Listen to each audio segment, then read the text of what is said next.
राम नमस्कार। आइए अब चर्चा शुरू किया जाए। बात वही जो चल रहा है। हमने कहा था ना कि हमें कैंसर पे बात हम लोग कर रहे हैं और आज उसी बात करेंगे।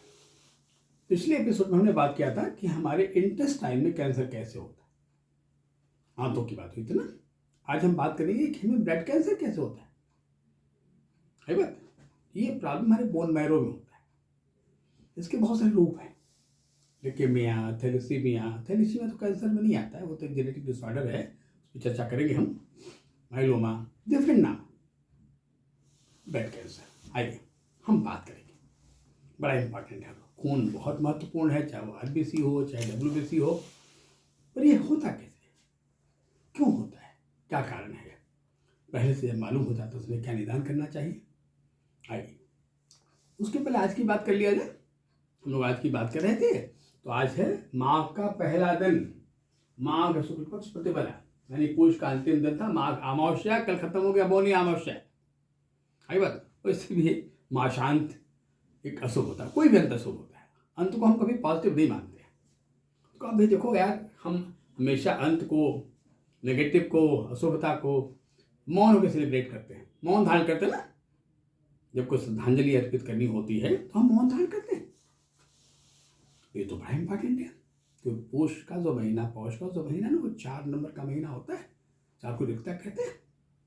और इसका जो अमावस्या होता है, यानी माघ के जो अमावस्या होते हैं ना, ये हमारे जो उत्तरायण की शुरुआत होती है, ये दक्षिणायन का सबसे अंतिम अमावस्या होता है। तो मोर नेगेटिव कहते हैं इसको। तो कहा भाई मौन धारण करो, मौन या अमावस्या, इसका ही उत्तर है। खैर उस पर भी हम अच्छी चर्चा कर सकते हैं, अगले एपिसोड में करेंगे। आइए आज है नक्षत्र है, आज का दिन सोमवार है, प्रतिपदा तिथि है, उत्तराखंड नक्षत्र है, खत्म हो चुका है, अब श्रवण लग चुका है, बद योग है, कॉम्बिनेशन इसी चल रहा है। और पहला दिन है। थोड़ा आज कल जो समय चल रहा है वो थोड़ा बड़ा अच्छा नहीं चल रहा है, क्योंकि एक तो हमारे जीवन का जो सबसे प्रमुख रक्षक मंगल होता है वो अस्त चल रहा है। उसका जो प्रतिक्रियात्मक ग्रह शनि है वो भी कमजोर है, अभी बहुत मजबूत नहीं हो पाया। वो मीन राशि में है और अभी फिलहाल पूर्वा भाद्रपद नक्षत्र में ही है, जो बृहस्पति का नक्षत्र है। इससे आगे बढ़े तो कुछ मजबूत कहा दे।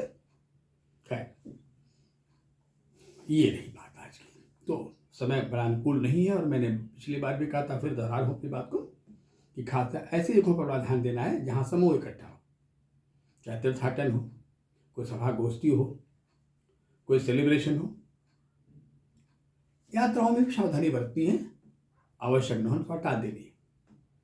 तो ये ग्रह जो समय चल रहा है ना, इसमें समूह में यात्राओं में दुर्घटना का भय रहता है बात। और जो मानसिक रोगी होते हैं ना, उन पर बड़ा खराब असर डालता है। तो जितना आजकल हमारे यहाँ जो साइकोसोमेटिक पेशेंट है ना, मनोरोगी, उनके स्थिति यहाँ कोई अवसाद में, कोई सिजोफ्रेनिया में, कोई ऑब्सेशन में, कोई एंजाइटीज में, कोई पैरानोया में, बहुत सारी डिजीजें बढ़ रहा है। खैर ध्यान देना है मित्रों, सावधानी बरतना है और अपने को व्यस्त रखना है। व्यस्तता जीवन का सबसे अच्छा सद्गुण है और स्वास्थ्य के बड़ा लाभकारी है। और मौन तो सबसे मजबूत साधना है। जितनी साधना है वो बिना मौन के पॉसिबल ही नहीं है। मंत्र जपना है मौन होके, साधना मौन होके, यानी मौन में बड़ा बल है। मौन धारण कर लिया तो आप लगता है संपूर्णता को जीत गए भाई। आइए अब हम बात कर लें आज के विषय पर। विषय मैंने बताया था कैंसर। आइए एक उससे मिलती जुलती बीमारी है जो खासकर जेनेटिक होती है, बच्चों में पाई जाती है, इसका नाम है थैलीसीमिया। आइए हम पहले इसकी बातें करें। थैलीसीमिया थैलीसीमिया तो एक जेनेटिक डिसऑर्डर है। बच्चे सामान्यतः इस रोग को माँ के पेट से लेके पैदा होते हैं। ये कॉज ऑफ जेनेटिक है, मानी जीन्स की वजह से होता है बच्चों में। इसके लिए माता पिता की जन्म पत्री देखना बड़ा आवश्यक होता है। खैर बहरहाल जिनको हो जाता है भाई, नहीं देखा गया क्यों होता है। एक तो पहला मैंने कहा, जब भी मैंने बात किया हमेशा कहा, जीवन का जो पहला चौकीदार उसको मंगल कहते हैं भाई। जो 1 नंबर की राशि का मालिक है, जो हमारी इम्यूनिटी का मालिक है, एक वो हम। एक का कोई विकल्प नहीं है। 2 का विकल्प है, पहले 2 थे उनके साथ, अब 2 हैं उनके साथ। आई बात समझ गया। एक का कोई विकल्प नहीं। अतः एक की चौकीदारी बड़ी मजबूत होनी चाहिए, चाहे एक मैं हूँ, एक आप हूँ, एक और लोग है। ये मंगल कमजोर है और मंगल के कमजोर होने से बीमारियों के आक्रमण की संभावना बढ़ जाती है। अब ध्यान से बच्चे के जन्म पत्र देखिए। बच्चे की उम्र है 1 दिसंबर 2000 में पैदा हुआ बच्चा, और बच्चे के जन्म पत्र में जो मंगल नाम का प्लेनेट है वो 6 नंबर में, 6 नंबर में है। और 6 का मालिक जो मरकरी नाम का प्लेनेट है वो कहाँ भाई, 8 नंबर में, वृश्चिक राशि में, और कम्बस्ट हो गया। यानी मंगल 6 नंबर में और बुध मरकरी 8 नंबर में। मंगल कमजोर हो गया। बुध की राशि मंगल हमेशा कमजोर होता है, क्योंकि मंगल स्वभाव से क्रूर ग्रह है, उग्र है, तेज है, चौकीदार है। बुध बड़ा सौम्य है। दोनों के स्थानों में थोड़ा डिस्टेंस मेंटेन किया गया। इस कॉम्बिनेशन के नाते इस बच्चे में जो बीमारी पैदा है उसका नाम है थैलीसीमिया। और ये थैलीसीमिया के और भी कारण है, जैसे इन सैटर्न और जुपिटर का एक साथ पाया जाना कुंडली के चौथे भाव में। चौथे भाव का मालिक जो वेनस नाम का प्लेनेट है वो कहाँ चला गया, कुंडली के 12वें भाव में शुक्र चला गया, बहुत कमजोर हो गया। बल्कि अस्तप्राय जैसे चंद्रमा के साथ बैठे बहुत कमजोर है, 27-49 डिग्री का है, मून के साथ बैठ गया। यानी ये मकर के सबसे अंतिम नक्षत्र में है, जिसको हम धनिष्ठा कहते हैं, जो मंगल का नक्षत्र है। ये कमजोर हो गया और इसका मालिक है, ये इसका मालिक ग्रह यहाँ आ गया तो बड़ा कमजोर हो गया। और एक ग्रह में एक्सचेंज हो गया कि शनि 2 नंबर में और जो शुक्र है वो 10 नंबर में। पर दिक्कत है, शनि के साथ बृहस्पति बैठ गया। अब बृहस्पति पित्त का मालिक है, शनि कफ का मालिक है। शनि सुलाता है और बृहस्पति जगाता है। शनि सुस्त करता है, डल कर देता है, बृहस्पति जागरूक कर देता है, एक्टिव कर देता है भाई, है। दोनों एक साथ बैठ गए। ये इसका नाम है चतुर्थ भाव, या हम व्याख्या में इसको पाताल भी कहते हैं। पाताल का तात्पर्य क्या होगा, 3 लोगों में सुना होगा ना आपने, स्वर्ग लोक, मृत्यु लोक, पाताल लोक। माँ का जो पेट है उधर है जहां हम 9 में रहते हैं, वही तो पाताल लोक है। अदृश्य, जहां दिखाई न दे, हम हो पर हम दिखाई न दे, बिल्कुल माँ का उधर वैसी है। तो चतुर्थ भाव को पाताल लोक भी कहा गया।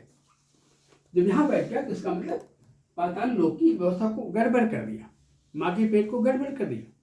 या तो गड़बड़ था या गड़बड़ कर दिया, माँ की नींद को छीन लिया। माँ का अच्छी नींद नहीं रही होगी, माँ परेशान नहीं होगी, बच्चे को अच्छा पोषण नहीं मिला, अब तो बच्चा बीमार पैदा हो गया, बच्चे का एंटीबॉडी कमजोर हो गया और थैलीसीमिया का जन्म हो गया। इसमें हमारा हीमोग्लोबिन कम होता रहता है, बच्चों को बार बार खून देना पड़ता है। कहीं कहीं तो इसको स्पेल चाइल्ड भी लिखा जाता है। तो ये कुछ, हाँ, जब कभी ऐसा मालूम होता है तो सबसे पहले हम लोग काम करते हैं, बीइंग एस्ट्रोलॉजर, दूसरी रूप में पहले मूंगा पहनाते हैं कि पहले चौकीदारी को मजबूत कर लिया जाए। आइए हम आगे बढ़ते हैं क्योंकि लंबा चैप्टर है। आइए, ये तीनों जो केस है ये ल्यूकेमिया का ही है। ल्यूकोमिया को एक तरह से माइलोमा भी कहते हैं, माइलोमा सेम बीमारी है, ये भी। आइए अब एक सामान्य कांड ढूंढते हैं कि सब में कॉमन क्या है, ल्यूकेमिया क्यों होता है। भाई ये बोन मैरो का डिसऑर्डर है, हमारे बोन मैरो बीमारी पैदा होती है, जिसे हम क्या कहा कहते हैं, जिसे हम अस्थि मज्जा कहते हैं, है बात। ये अस्थि मज्जा में जब हमारे जो कोशिकाएं होती है, सेल्स होते हैं ना, मैंने कहा ना WBC, RBC, red blood cells और व्हाइट ब्लड सेल्स, जब इनके बीच का संतुलन बिगड़ जाता है, अधिक सेल्स बनने लगते हैं, दूसरे सेल्स को कमजोर करने लगते हैं, ऐसी बीमारी का जन्म होता है। आइए कॉमन पहले देखा जाए, क्या पहले हम उसको देखें जो रक्त का चौकीदार है, हम उसको देखें जो इम्यून सिस्टम का मालिक है, हम उसको देखें जो शरीर का प्रतिरोधक क्षमता को नेतृत्व करता है, जो हमारी मजबूत चौकीदारी करता है। हमारा शरीर एक पृथ्वी तत्व का प्रमुख एलिमेंट है, हम उस ग्रह पे ही रहते हैं, और हमारी पृथ्वी माता का भी जो प्रमुख चौकीदार है ना, वो मंगल है। देखिए ध्यान से देखिए, इन तीनों को क्रम से देखिए, इनका मंगल 3 नंबर में, आद्रा नक्षत्र में, चंद्रमा के साथ। इनका देखिए, इनका मंगल 3 नंबर में, 6ठे भाव में। इनका मंगल 3 नंबर में, कुंडली के दूसरे भाव में। यानी मंगल 3 में, मंगल 3 में, मंगल 3 में। 3 क्या है? 3 और 6 दोनों बुध की राशियां हैं। अभी जो केस ऑफ थैलेसीमिया को मैंने बताया ना कि वहां मंगल 6 नंबर में है, 6 में है। क्योंकि 6 नंबर में था अतः वहां केस बना थैलेसीमिया जो कॉज ऑफ जेनेटिक है। ल्यूकोमिया को जेनेटिक नहीं कहा जाता है। आई बात समझे? ये 3 नंबर में, ये 3 नंबर एक बात तो बताता है कि 3 नंबर वो प्रक्रिया है जिससे जीव के जन्म की शुरुआत आधार बनता है, फाउंडेशन बनता है, जिसे मिथुन कहते हैं, या हम इसका जो भावात्मक से मैथुन भी कहते हैं, जो 2 प्राणियों के बीच होता है, एक मेल एक फीमेल के बीच होता है। आइए, एक तो मंगल कॉमन सब में 3 नंबर में, पर सब डिफरेंट एज के हैं, डिफरेंट ग्रुप के हैं, डिफरेंट कॉम्बिनेशन के हैं, डिफरेंट महीने के। आइए पहले नंबर पे हम इसको लिख लेते हैं।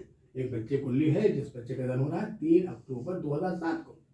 अक्टूबर का महीना है, ऋतु में शरद है, शरद ऋतु है। 9:55 AM जन्म स्थान बच्चे का लखनऊ है। वृश्चिक लगन है और लगन का मालिक ही मंगल है, और जो मंगल नाम का ग्रह है वो 8वें खाने में आ गया। 8वें मालिक जो बुध नाम का ग्रह है वो ठीक इस खाने से 4थे खाने में, 1 2 3 5वें खाने में, 1 2 3 4 5 यहाँ आ गया 12वें खाने में। ये बुध 12वें खाने में फेवरेबल जगह पे नहीं है, अनफेवरेबल जगह पे। मंगल तो कमजोर 3 में होते ही होता है। चंद्रमा को पाके मंगल और कमजोर हो जाता है। यहां चंद्रमा पाके और कमजोर हो गया, यानी जन्म से ही बच्चे की प्रतिरोधक क्षमता कमजोर कही जाएगी। एक समय आने पर डायग्नोज हुआ बच्चे को ल्यूकेमिया है। आइए 2007 का बच्चा है, बहुत कम उम्र भी है भाई, बहुत ज्यादा उम्र तो है, 16-17 साल की उम्र है। यानी सुरक्षा व्यवस्था और पूरा ये पार्ट खाली ब्लैंक, ये पार्ट। यानी इसका मतलब कहीं न कहीं जो रात्रि का विषय है, जो हमें रिकवरी देता है, जो हमारे टूटे सेल्स को मैनेज करता है, नए सेल्स को बना देता है, पुनः ऊर्जा का संचार कर देता है, ये तो पार्ट खाली हो गया। ऐसे बच्चों नींद आती नहीं रात में, नींद नहीं आती तो हमारी बीमारी और बढ़नी शुरू हो जाएगी। अब तक बड़े कम उम्र में बच्चों को ये बीमारी हो गई। आगे बढ़ते हैं, हम इसकी बातें कर लेते हैं। कोई बहुत बड़ी उम्र इस बच्चे का भी नहीं है, इनका भी नहीं है। यह है 19 अप्रैल 89, 8:45 AM। जन्म स्थान कहाँ इनका है? जोधपुर, राजस्थान का जन्म। कैसा ल्यूकेमिया है? अब इनका मंगल 8वें खाने में, इनका मंगल दूसरे खाने में, यहाँ बैठ गया सेकेंड वाले हाथ में। और ये जो मरकरी बैठा इसके ठीक सामने सैटर्न बैठ गया 9 नंबर में। आई अब मरकरी कहाँ? मरकरी यहाँ भी जन्मपत्री के 12वें खाने में चला गया, और यहाँ चला गया तो वेनस भी वही, सूर्य भी यही आ गया, कम्बस्ट हो गया मरकरी, वेनस भी कमजोर। मैंने कहा मरकरी 12वें खाने में अच्छा नहीं होता। यहाँ भी मरकरी 12वें में और मंगल मिथुन में, यहाँ भी मरकरी 12वें खाने में, मंगल मिथुन में। फर्क है कि इनका मंगल 8वें में, इनका मंगल दूसरे भाव में। फर्क है कि ये जन्म अप्रैल महीने का, ये जन्म अक्टूबर महीने का। ये ऋतु में इसको स्प्रिंग बसंत ऋतु कहते हैं, जिसका मालिक शुक्र स्वयं होता है, और यहाँ शरद है, इसका मालिक मरकरी होता है। जब ऋतु का मालिक भी कमजोर होता है तो एक चौकीदारी वही कमजोर हो जाती है, हम जिस ऋतु में पैदा होते हैं। बसंत का मालिक शुक्र अस्त है, मेष में, बहुत कमजोर हो गया भाई, बड़ा ही वीक हो गया। बुध में 12वें खाने में जाके बड़ा कमजोर। दूसरे 12वें भाव का अगर एक्सचेंज मंगल बुध के बीच हो तो कोई खराब इंडिकेशन होता है। चंद्रमा यहाँ अकेला हो गया, चमत्रोम हो गया। ऐसे बच्चों में सबसे पहले जो शुरुआत होती है बीमारी की, उसमें सिम्टम ऑफ साइकोटिक कहते हैं। मन की अवस्था, मन का कमजोर होना, मन का बेचैन होना, या मन का बीमार होना। आई बात। अब हम आगे बढ़ते हैं तीसरी कुंडली पर। लिखा गया माइलोमा। ये कैंसर, ब्लड कैंसर का एक ग्रुप है। नाम फर्क को बहुत जल्दी, दोनों फर्क होता नहीं। ये लंबी उम्र के व्यक्ति, इनका जन्म 18 सितंबर 1960। मैंने इन चारों में सबसे वरिष्ठ उम्र की ये कुंडली है। 1960 बाद मैंने आज की तारीख में 65 साल के पूरे हो गए, 65 ईयर्स। मंगल इनका भी 3 नंबर में है, पर इनका मरकरी 6 नंबर में है, थोड़ा अपने घर में 12वें नंबर में नहीं। हाँ 12वें में बृहस्पति अलबत्ता चला गया, शनि के साथ बैठ गया। आई बात, दोनों आमने सामने। बुध के कन्या में होने के नाते इन पे जो मंगल का दुष्प्रभाव आया, जो आक्रमण आया, जो ब्लड कैंसर हुआ, माइलोमा हुआ, ये बहुत ज्यादा उम्र में हुआ। उम्र के 52-53 के बाद हुआ इसका अटैक हुआ, जबकि अन्य कुंडलियों में इसका आक्रमण जल्दी जल्दी हो गया। क्यों भाई? इनके केस में इतना देर से क्यों हुआ, बाकी इतने जल्दी क्यों हो गया? बीमारी सेम है। हाँ, ये समझने योग्य विषय है, बड़ा रहस्यात्मक विषय है। इनका जन्म 18 सितंबर 1960, इसे कहते ऋतु में शरद।